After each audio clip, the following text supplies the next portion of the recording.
Les élus de Cap Excellence étaient réunis pour la 7e séance de leur conseil communautaire. Parmi les points à l'ordre du jour de ce dernier rendez-vous de l'année, plusieurs questions liées à la gestion de la distribution de l'eau dans les villes des Abîmes, de Bémao et de Pointe-à-Pitre, et singulièrement la pérennisation de la maîtrise d'ouvrage déléguée à Cap Excellence par la régie Eau d'Excellence concernant les travaux relatifs à la production, à la distribution, à l'adduction en eau potable ainsi qu'à l'assainissement des eaux usées. Un dossier purement technique, reste maintenant à accorder les violons entre les différents acteurs de la problématique de l'eau pour enfin permettre la mise en place d'un service de l'eau de qualité pour l'ensemble des Guadeloupéens.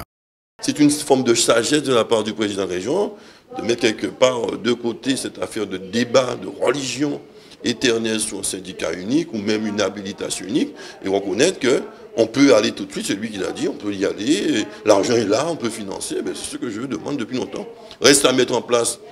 un schéma de cohérence que nous réclamons aussi, et je pense que l'ensemble des présidents de communautés d'agglomération qui se réunissent régulièrement en dehors des feux médiatiques,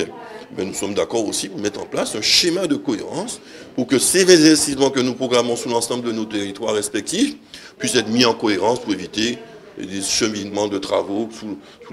avec le même dessin, le même objet, le même secteur, et qu'on puisse harmoniser tout cela, faire quelques petites études pour ajuster là où il y aurait des imprécisions, mais mettre ensemble, en cohérence, nos projets d'investissement, et voilà, et être plus armés auprès des financeurs susceptibles de nous aider. Et dans le dossier de la distribution en eau potable, il faut trouver des solutions définitives à la récurrence des problèmes de disponibilité et dans le même temps réduire les volumes d'eau consommés non comptabilisés. 2 appels à projets ont été lancés en ce sens dans le cadre du plan Eau-Dom et c'est Cap Excellence qui prendra la maîtrise d'ouvrage des opérations à réaliser sur son territoire communautaire. Le premier appel à projet qui porte sur la recherche et la réduction des fuites consiste à installer des compteurs et des vannes de sectorisation sur les réseaux d'eau potable afin de localiser les fuites et notamment les secteurs les plus fuyards, procéder à des réparations et renouveler les canalisations qui sont donc les plus concernées par les fuites et ce qui permettra d'améliorer le rendement de réseau. Parce que, comme vous le savez, le rendement de réseau est à 50%, ce qui, bien entendu, entraîne des difficultés d'alimentation au niveau donc, des différents foyers, notamment dans le secteur des Grands Fonds et sur le territoire de Bémao. La deuxième partie des opérations consistera à remplacer 10 000 compteurs de plus de 15 ans, permettant ainsi de facturer aux clients d'eau d'excellence la réalité de leur consommation. Une mesure de plus pour permettre d'augmenter les recettes de la régie.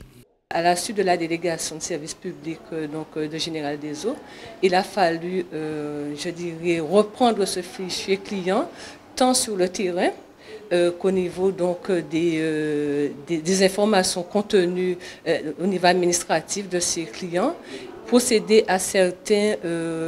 renouvellements de compteurs, à un certain nombre de renouvellements de compteurs, mais également bien identifier les clients qui bénéficiaient du service assainissement, mais qui juste là n'étaient pas facturés sur l'assainissement collectif. Donc ça a permis effectivement à la région d'excellence d'améliorer son chiffre d'affaires et bien entendu de mettre en place les dispositifs en matière de recouvrement pour pouvoir aboutir à ce principe, je dirais, de l'eau qui paie l'eau.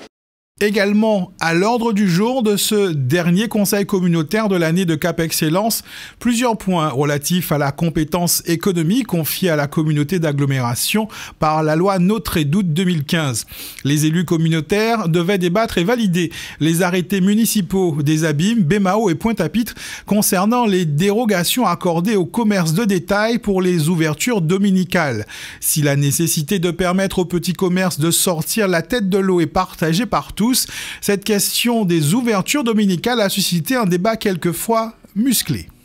Après de riches débats sur la nécessité de préserver le petit commerce, la nécessité aussi de permettre au tourisme de croisière d'évoluer, parce qu'il faut ouvrir le dimanche, que ce soit à Pointe-à-Pitre, en même temps protéger le petit commerce rural, etc., sur les Abîmes et sur Bémao. Donc il faut trouver un juste équilibre. La loi quand même cadre les choses, puisque c'est plafonné à 12 dimanches sur 52, c'est pas toute l'année. Et donc, c'est ce débat que nous avons riche. Finalement, on estimait que les propositions qui étaient faites par les communes respectives étaient quand même allaient dans le bon sens, même si À l'avenir, il faudra regarder de plus près. Et finalement, tous ces trois projets ont été votés. Les arrêtés pris par les conseillers municipaux des villes de la communauté d'agglomération Cap Excellence autorisent l'ouverture dérogatoire à la règle du repos hebdomadaire de commerce de détail une douzaine de fois pour l'année 2018. Une possibilité introduite par la loi Macron pour la croissance, l'activité et l'égalité des chances économiques. Chaque commune a jusqu'au 31 décembre 2017 pour arrêter la liste des dimanches concernés par cette dérogation à la règle. Mais avec l'ouverture de la compétence économique aux EPCI, l'application de cette mesure dérogatoire pourrait progressivement être laissée aux communautés d'agglomération.